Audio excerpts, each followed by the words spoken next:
Ever wondered what your name really means? What if I tell you your name has hidden numbers that can reveal your personality and energy? Today, I'm going to show you how to use a name numerology calculator in just a few simple steps. Open website. First, this is numerology. It's a system where every letter in your name is converted into numbers, and those numbers carry meaning about your life, personality, and destiny. Type name on screen. Now, let's try it step by step.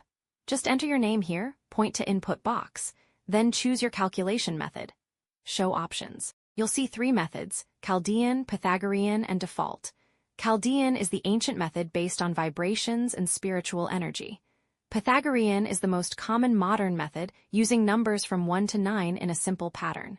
And default is the quick auto method that gives you instant results. Click Calculate. Now I'll click on Calculate, Show Result.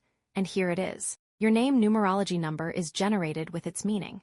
Scroll Results. This can tell you about your personality traits, strengths, and hidden energies connected to your name. End screen/website. So now you can also try your own name and discover your numerology number in seconds. If you enjoyed this, don't forget to like the video, subscribe, and try the calculator yourself.